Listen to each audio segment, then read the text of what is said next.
Hi guys, my name's Harshil. Kristine. And I'm Sanket. And we are Delightful Data. So, today we're going to talk to you about a cool topic called Superfund sites. So, I'm sure some of you are scratching your head wondering what Superfund site is. How many of you already sort of know what a Superfund site is? Okay, a few of you. So that's good. A Superfund site is basically put, it's a place that's been contaminated so badly that the EPA had to step in and say, okay, this is starting to become a hazard for other people here. So the EPA actually keeps track of all these Superfund sites. They're constantly adding new ones, removing ones that have been remediated, and sort of just part of the process. They keep track of all these sites on the national priorities list, which we'll get into in a little bit. So the question we wanted to ask ourselves when we first started this was, what sort of impact do these Superfund sites sort of have socioeconomically and demographically? Some of the topics we touch upon later will be population, occupation, education, housing, and economics. So moving on. So this is where we sort of got our first data for the Superfund sites. The EPA, like I said, keeps track of all this stuff. So on their website, they actually have a full list. We took the third one on this list, which is the list of all final sites. This basically outlines all the current active sites. Like I said, the EPA is constantly removing sites, adding new ones. So this right here shows us all the sites that are still there and haven't been fixed yet. The second source of our data was, of course, the census. We basically just pulled all the information using the census API, and that was pretty easy. Our strategy, we basically had 2 points we definitely had to touch upon. Our first was to extract all the data related to Superfund sites from the census. And the second point was to run statistical analysis to see if all these differences that we found are actually statistically significant, because if they're not, then it's gonna just constantly change and it's not really useful information to anyone. So our source of the data. Like I said, the first source of data we downloaded straight from the EPA. They actually have a list of like a bunch of things you can look at. There's Superfund sites that have been added, Superfund sites that have been deleted, Superfund sites that have been proposed for this year. So it's constantly changing and they're constantly keeping track and updating it. And we obtained the census data from the API, which is, it's basically a wrapper, so it just lets us put in basic commands and gives us a bunch of information right back out. So now I'm going to hand it off to Kristine, who's going to talk to you about some of the observations we found using this data. Thank you, Harshil. Okay, population characteristics. This is what we actually looked at in the data that we took from the census, which was 160 columns of delightful data. The categories that we're going to focus on and we looked at were race, occupation, education, housing, and income. So race variables is broken down into 7 different categories. And we plotted those to get the national average, just to get a big picture idea. As you can see, this big blue area, this is white population, white alone, that's the majority. And then we've got the other races there. And then we decided we would plot it for the Superfund sites and see what we came up with. Drum roll. Not very exciting. That's looks pretty much the same, and we were kind of maybe expecting something different and something that would kind of propel us forward. So take a deeper look at something else. So mean population, Superfund population zip code average is 23,000 versus the national average, which was about 11,000. So much higher population in general of these Superfund site zip codes. So we looked at race comparison. We have the different races on the bottom here, and we have the population percentage of each race. So the white ratio, Superfund sites in black and the nation is in blue. And you can see that the white population for Superfund sites is considerably less than the national average. So we weren't quite sure if just looking at Superfund zip codes versus the national population was going to give us a clear picture, so we also pulled 2 additional subsets of data just to make the comparisons.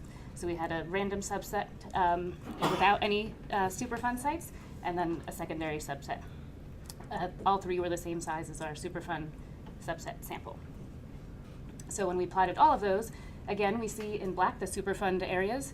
The white population is considerably lower in those Superfund areas compared to the rest of the nation by race. So occupation. The census gives us a delightful amount of occupation data, and there's a lot of cutting and pasting, and it's quite a tedious task, but we had to do a lot of renaming of columns so we could understand what data we were looking at. And all of the occupation data was broken up into both male and female. So the first thing we did was aggregate that into just a kind of a genderless job list. And then we took the relative frequency, or the percentage of the total, of those jobs for each zip code. When we plotted that, there were some anomalies that jumped out at us. I think the most exciting one, the less prevalent occupations in Superfund sites fall into natural resources and farming, fishing, and forestry. Not terribly surprising, I suppose. We looked at education levels, which was in 8 different categories from the census, and then we grouped those into high school and below, undergraduate and graduate groups, and then plotted that. And to our surprise, we found that the Superfund sites had a higher percentage of undergraduate and graduate education levels. Housing and income. So the median home value, that's here, for the Superfund site in black again, close to 200,000 for the home value versus the national average closer to 175,000, and our samples kind of falling in that range there. Household income also higher in Superfund areas and lower for the nation and other samples. That was a lot of bar charts, and I only have one more. So it's a big one. And as you can see, we've got this tall peak here. This is showing the number of Superfund sites per state per year in 5-year bins. And who is there at the top?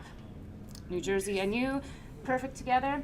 There's 114 sites, Superfund sites in New Jersey, followed by California, 98, I think, Pennsylvania, 95, and New York, 85, I believe. So anyway, with that, I'm going to turn it over to Sanket to talk a little bit more about some high-level observations. So next, Kristine took us over through the analysis at the zip code level. So we thought to look into how these characteristics look across the states. We used Python and Jupyter Notebook for all of our analysis. And these are certain packages which we used. Key ones which I'd like to highlight is basemap and Plotly to plot the chloropath map. Basemap didn't allow us to have any kind of metadata being added onto the maps, so we used Plotly to achieve that. And then we used gmplot to have all the maps, all the sites being plotted on Google Maps within the Jupyter Notebook. And we used Beautiful Soup to add the API key. It was just a small help with plotting the maps. So for those of you who are not aware what a chloropath map is, it's a thematic map in which areas are shaded in proportion to the measurement of the statistical variables being displayed on the map. So as you see at the bottom right, that's one of the maps which we created, which shows the state median house price. This is how the data looked when we took from the EPA. The top one is the CSV, which we got. And when we imported it into the Pandas data frame, we had a lot of junk data with some columns and rows which were having NaN values. And we got rid of those and did some formatting for a few of the columns as and when needed. So as I said about the state analysis which we wanted to do, we grouped all the sites by state to find how many sites are on each state. And then we merged that data to census data and tried to see if number of sites per square mile and the population density, if those two parameters create any kind of, show us any kind of relation. So when we tried, the left map which you see is population density, and the right one is Superfund site density. And it seems like it follows some kind of relation. As the more populous the state is, it is having a chance of having a larger number of Superfund sites. Mainly because it's we humans who create the hazardous waste, which is creating these sites. So for plotting this kind of map, we used basemap. And it didn't allow us to have any kind of metadata being added. So we then used Plotly. And as you are seeing, it gives us a way to have metadata. New Jersey had the maximum number of sites, 114, and North Dakota had 0.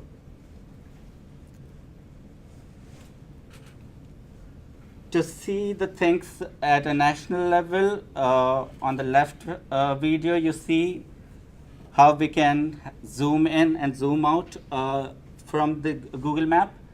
For this, we use gmplot package.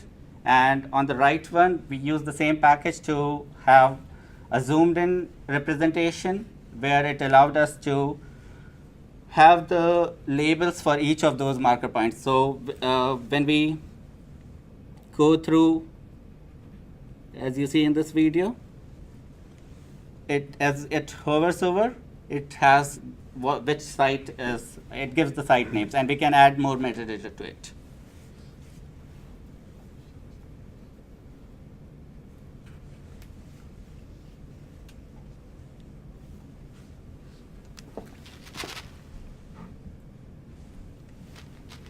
One of the things where we encountered a problem is when the HTML file which was generated by gmplot, when we tried to run it to display that one, it gave us an exception, like the map came up for a sec and then it went away.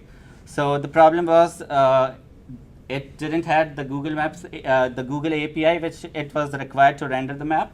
And for that, we used Beautiful Soup package to add that little section, as you see at the bottom. This is what is achieved using Beautiful Soup. So I'd like to, next I'll walk us over through some sections in our code.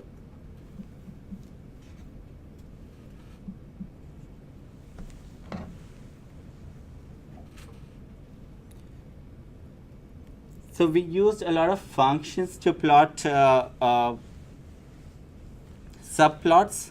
We were having a lot of comparisons between different categories, and for that we were required to give the categories and try to have the same kind of code to be rewritten. And instead of that, what we did is just pass on those category variables and get back some kind of like the whole plot with different subplots. I'll just walk you guys over how we used it. A lot of different functions for different types of, so we have maps as well as different bar graphs where we did, within the same plot, we did some comparisons. And those functions helped us to achieve that by just passing the category variables.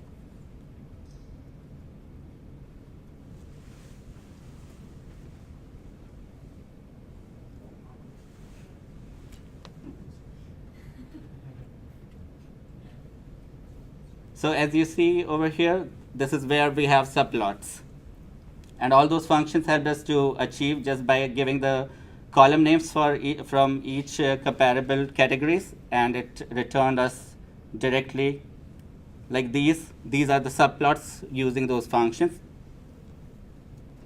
And that's it from the code perspective. And now I'd like to hand it over back to Harshil to walk us through our findings. Awesome. Thank you, Sanket. So back to the presentation. So the last thing we sort of want to touch upon is a little bit of trending analysis that we did. So what we tried to do here is we tried to take the data of which Superfund sites were established the year right before where we got our census data. We got our census data, we used a 5-year ACS estimate. So we wanted to take the Superfund data, we wanted to find out which Superfund sites were established in the year right before that, so we could sort of gauge and see, like, over the next 5 years, what happened after people found out this was this toxic that the EPA had to step in. So as you can see here from this first graph, median home price, it completely tanked in the first 2 years and then sort of leveled out. And that's to be expected. Nobody really wants to live next to a hazmat site, essentially. So population didn't really change. I guess people just really didn't care that it was there because they didn't seem to want to leave. Population still level as well as national average, it's just staying steady. household income. This was one of the more interesting things we found because household income is actually higher in Superfund site areas rather than national average, rather than the nation as a whole. And our best guess here is that you see how it's sort of like is stable through the first like 3-4 years and then it starts to drop. So we're assuming that maybe it just didn't have enough time to like become a factor in the analysis that we did. So per capita income, this was another strange thing we found. It sort of just levels off. It doesn't really increase. There's peaks and then it falls and then peaks again. But it relatively stays constant, whereas the national income, it just continues to rise at a steady rate. So the conclusions that we found: total population, non-white population, education level, and median home value are all statistically significant. They're significantly higher in these areas where Superfund sites are, which was pretty surprising to us. A lot of these things we didn't think were going to happen. We didn't think that total population, education level, and median home value would all actually be higher in areas which were essentially toxic sites. So that was surprising to us. So there were some limitations that we did face while doing this.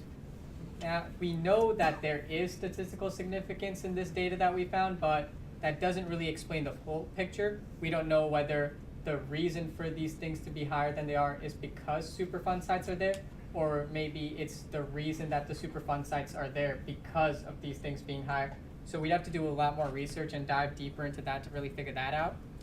We only had census data for 5 years. So that becomes a problem because a lot of these Superfund sites, a majority of them were built in like 1983 to 1988.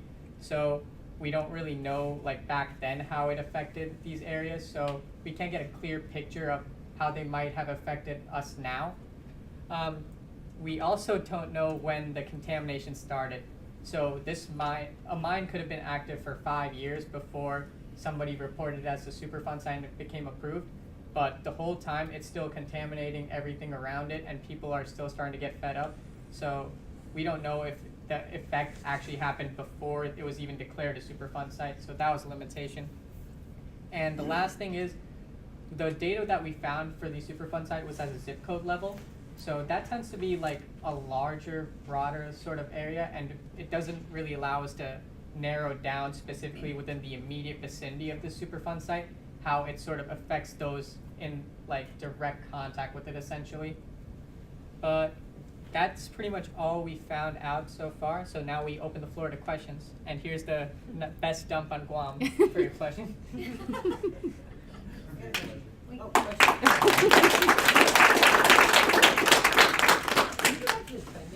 Sure. So first question is, how many sites are in the Superfund bucket and how many are in the national bucket? So there's about 23 sites in the Superfund bucket that were established the year right before we got our census data. And the national bucket, it's just all the census data in general. So you mentioned that you saw that in the household income that the Superfund sites had a higher income. Mm-hmm. And then I'm just surprised how come it does seem like they kind of a dip, so maybe after a series of years there's an impact to their presence.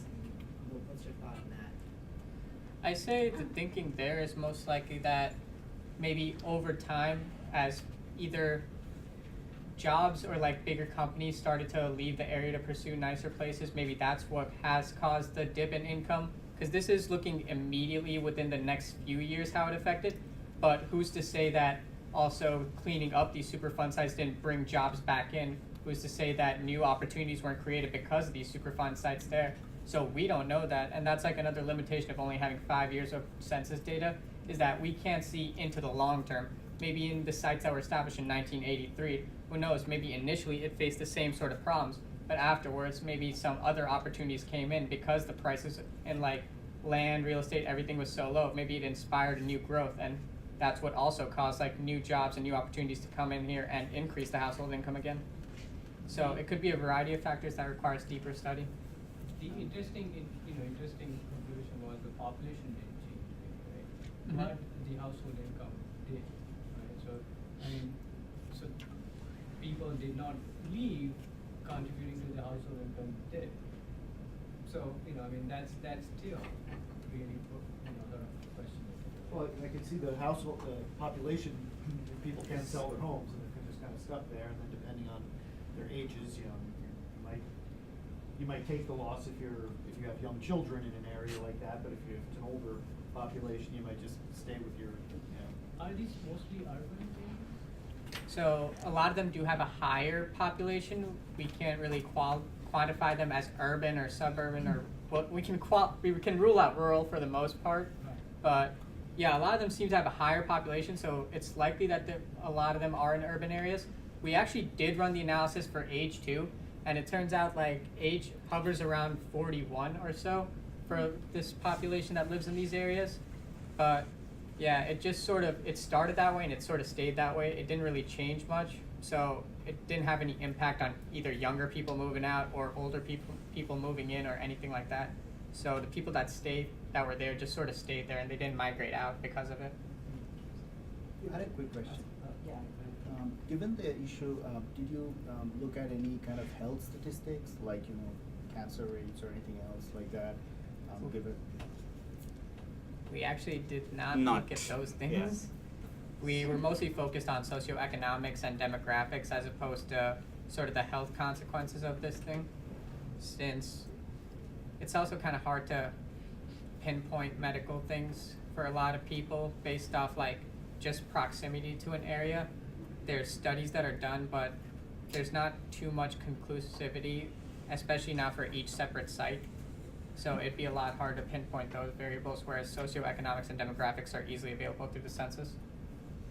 Also, some of that, the health data, or like when a Superfund, the history of the Superfund site is just kind of in a text format. It's not really in a format that you can easily download and find out like, oh, here's when they began dumping, and this is how they treated the site for X amount of time before it was declared a Superfund site. So it's not like a really clear, this could have been going on in your backyard for the past 20 years, and you just decided, that.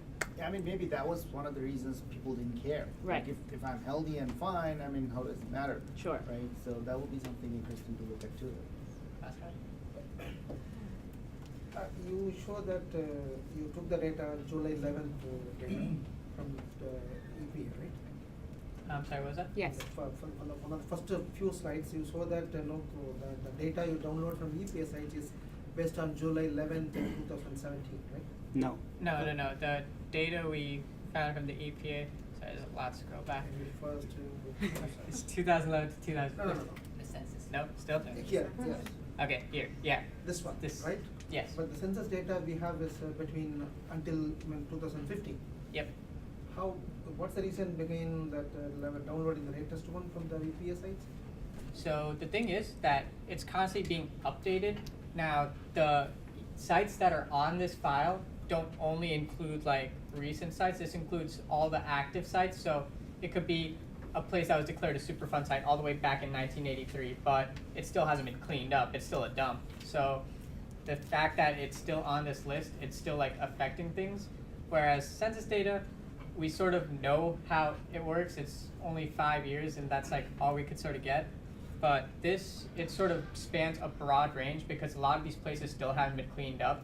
A lot of them are being worked on, but for the most part, we sort of wanted to incorporate as many of these sites as we could into the analysis.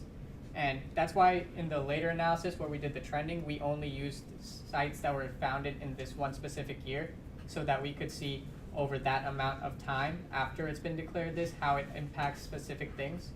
For the general analysis, we tried to incorporate all of them because they all do impact the people living there still some way because they're still an active Superfund site. The key thing is that lists the year that those became Superfund sites for all. Yeah, and this particular EPA data we did not had for 2015. This is the list like they keep actively updating, and this was the final list which as of now. It's not. Yeah, you said that it is more like a demographic analysis that you did. But didn't you look at the things whether there are states which have more Superfund sites or like those type of rationalized? Did you thought about that, like whether the state have more number of Superfund states or sites or versus? Yeah. So we went over that, like we have like all those slides where we have like what exactly you wanted to, Like each state, maybe California or some other state has 40. yeah, those had 95 plus. Yeah, means those type of analysis. If that was a part of it, it will, like then I know where is the concentration and what are the population concentration. Yeah, so this bar graph shows us the same.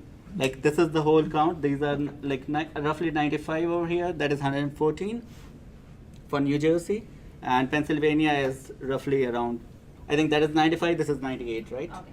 We And also we did have a density map which showed, where the people are, where Yeah. the Superfund sites are. So yeah, density map. This also shows something similar, like how dense a state is in terms of population. It has some kind of impact with the number of Superfund sites. Last question, Sean? You mentioned that the trends later on, you looked at like the years after they were declared Superfund sites. Mhm. One thing that I think would be interesting would to also look a few years before then, because although that's when they were declared Superfund sites, that's not when the dumping began. So I would be interested to see how much earlier those trends started. Right, that's like one of the main issues with using the census was that Right. we only had those 5 years which they gave us, and it was just so limiting because, yeah, like you said, a lot of this dumping, a lot of this toxicity was there long before they were declared Superfund sites. Mhm. And really the only reason like a lot of these places are declared Superfund sites because the EPA finally had to step in and put their foot down. There's a long process of being declared a Superfund site because there's a lot that goes with it, including whose fault it is and who has to pay reparations to like have it remediated. So this place could have technically qualified as Superfund site 10 years ago, but the paperwork just went through and it just became a Superfund site. So yeah, that was like a huge limitation of the census for us, that it gave us like so few years in span. You'd think 5 years would be enough, but it's never enough when you're talking about like an ecological disaster. But I think Sean's meta point is, even though it was 2011, we could have bucketed 2011, 2010, 2009, 2009, 2008, 2007, and still gotten some interesting things that. So I think That's so the reason that. I asked, if they have right now, as of July 11th, they have the data, these are a number of sites are Superfund sites, right? So the census data they have is until 2015. So if in 2015, these are the where, now it's removed or they were not there, those kind of comparison, since we have 2 years of gap in between the one data set, other data set, right? If they would have clarified those 2 years of differences, where it was, how many numbers it was, how many numbers right now, that will be more. We did actually, so the census data, the wrapper, we were hoping we could have pulled those 5 years prior to and see what the trend was going up to and if there was a demarcation at this line to see if there was an exact trend. So it was something that we considered, it wasn't something we were able to access. All right, thanks to Kristine again.